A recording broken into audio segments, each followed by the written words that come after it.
Magandang araw mga ka-Express Info. Kai Soto, uuwi na ng Pilipinas. Ito na nga ba ang kanyang last season sa Japan B-League? Iyakan na sa Japan B-League dahil wala ng Kai Soto. Ang kanyang injury ang malaking dagok sa kampanya ng Koshigaya Alphas. Pero bago yan, meron muna tayong pasasalamat. Buong liga ng Japan B-League apektado sa pagkawala ni Kai. Bumaba ang ratings, lalong-lalo na ang mga laro ng Koshigaya Alphas. Well, alam naman natin na si Kai ay hindi lang magaling, kundi napakasikat pa, lalong-lalo na dito sa Pilipinas. Kung nung naglaro pa si Kai, ay pumalo sa hundreds of thousands ang views ng mga laro ng Alphas, ay ngayon ay halos wala nang manonood online. Pero one should realize na hindi lang all about popularity si Kaiju, kundi siya rin ang main man ng Koshigaya Alphas this year. Katulad rin sa Gilas na siya ang main man na kung saan ang kanyang pagkawala ay nahihirapan rin ng Gilas na makasungkit ng panalo. Bago nagtamo ng injury si Kai ay halos double-double ang kanyang average sa Alphas, daig pa niya ang mga kasama niyang mga world imports. Pero nakakapanghinaya nga, dahil kung ngayon pa na maganda na ang kanyang laro, adyan pa nangyari ang hindi inaasahang ACL injury. At dahil hindi na makakabalik si Kai this season, ay tuluyan na siyang nagpaalam sa kanyang mother team sa Japan.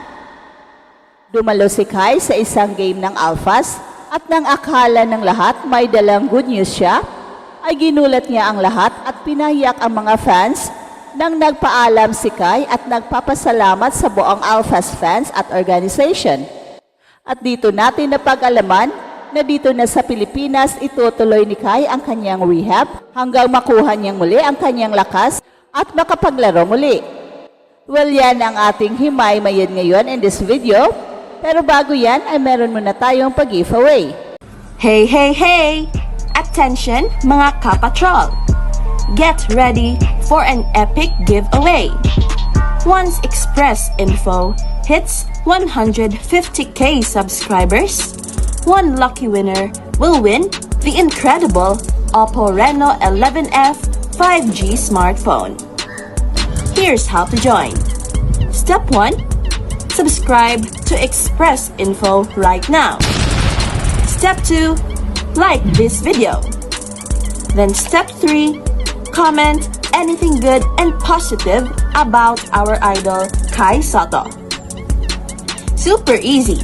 Just subscribe, like, and comment. Ang balitang pag-uwi ni Kai sa Pilipinas ay isang malaking dagok, hindi lamang sa kanyang team na Koshigaya Alphas, kundi pati na rin sa buong Japan B-League. Sa kabila ng magandang tinatakbo ng kanyang career sa liga, isang hindi inaasahang ACL injury ang naging dahilan ng kanyang maagang pamamaalam ngayong season. Maraming fans, lalo na sa Japan, ang nalungkot sa kanyang biglang pagkawala. Pero ang mas malaking tanong, ito na nga ba ang kanyang huling pagkakataon na makita sa Japan B-League? At ang mas kapanapanabik na posibilidad na magpapakita na ba siya sa NBA sa susunod na season? Well, hindi may kakaila na isa si Kai sa pinakasikat na manlalaro sa Japan B-League. Hindi lamang siya kilala bilang isang mahusay na player, kundi isa ring crowd favorite lalo na sa Pilipinas. Ang kanyang presensya sa liga ay nagdulot ng mataas na viewership at malaking interest mula sa mga Pinoy basketball fans. Bago pa siya nagtamo ng injury, umabot sa daang-daang libong views ang mga laro ng Koshigaya Alphas. Pero mula nang nawala si Kai sa lineup, bumaba ng husto ang ratings ng kanilang mga laban. At bukod sa pagiging isang marketing asset, si Kai rin ang naging main man ng Koshigaya Alphas ngayong season. Katulad ng kanyang papel sa Gilas Pilipinas, siya ang sentrong puwersa ng kanilang opensa at depensa. Halos nag-average siya ng double-double sa bawat laro at minsan natatabunan pa nga niya ang mga world imports ng kanyang team. At sa kanyang pagkawala, hindi lang ang Koshigaya Alphas kundi pati na ang buong Japan B-League ang apektado. Napakahirap tanggapin na ngayon na tila mas nag-mature na si Kai sa kanyang laro, ay dito pa nangyari ang isang malubhang injury. Ang ACL injury ay isa sa mga pinakadelikadong injury sa basketball at nangangailangan ito ng mahabang rehabilitasyon. At dahil dito, hindi na makakabalik si Kai ngayong season. Kaya napagpasyahan niyang tuluyan ng magpaalam sa kanyang mother team sa Japan. Sa isang emosyonal na gabi, dumalo si Kai sa isang laro ng Koshigaya Alphas at inakala ng marami na may magandang balita siyang dala. Pero sa halip, ginulat niya ang lahat nang nagpaalam siya sa team at sa kanilang mga fans. Hindi napigilan ng mga tagahanga na maging emosyonal habang nagpapahayag si Kai sa kanyang pasasalamat para sa buong Alphas organization. At matapos ang kanyang formal na pagpapaalam, napag-alaman natin na dito sa Pilipinas itutuloy ni Kai ang kanyang rehab. Isa itong matalinong desisyon dahil hindi lamang siya makakakuha ng tamang pangangalaga, kundi maging mas malapit din siya sa kanyang pamilya at mga mahal sa buhay. Ang mental at emotional support na makukuha niya sa kanyang pagbabalik sa bansa ay siguradong makakatulong sa kanyang mabilis na pagaling. Bukod pa dito, maaring gamitin ni Kai ang pagkakataong ito upang mas lalo pang i-develop ang kanyang katawan at laro.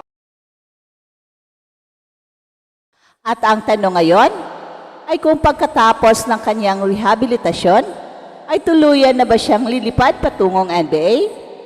Well, marami ang umaasa na ito na ang huling hakbang bago tuluyan siyang makapasok sa pinakamalaking liga ng basketball sa mundo. Hindi lingid sa ating kaalaman na isa sa mga pangarap ni Kai ang makapasok sa NBA at sa kabila ng kanyang injury, hindi pa rin ito imposibleng mangyari. At kung magiging matagumpay ang kanyang rehab at makabalik siya sa kanyang peak form, maaring makita natin siyang sumubok muli sa NBA Summer League o kaya'y makakuha ng two-way contract sa isang NBA team. Maraming scouts ang sumusubaybay sa kanya at kung mapapatunayan niyang kaya niyang maglaro sa mataas na antas matapos ang kanyang injury, maring ito na ang tamang pagkakataon para sa kanya na makapasok sa NBA. Habang nasa proseso ng rehabilitasyon si Kai, magiging mahalaga para sa kanya ang manatiling positibo at determinado. Maraming atleta na ang nakabalik mula sa ACL injuries at naging mas malakas pa pagkatapos ng kanilang recovery. Sa kanyang edad at talento, hindi malayong makikita natin siyang bumalik ng mas malakas at mas handa para sa mas mataas na liga. At para sa mga fans, ito man ay isang malungkot na balita, pero isa rin itong pagkakataon para kay Kai na mas lalo pang pagbutihin ang kanyang sarili.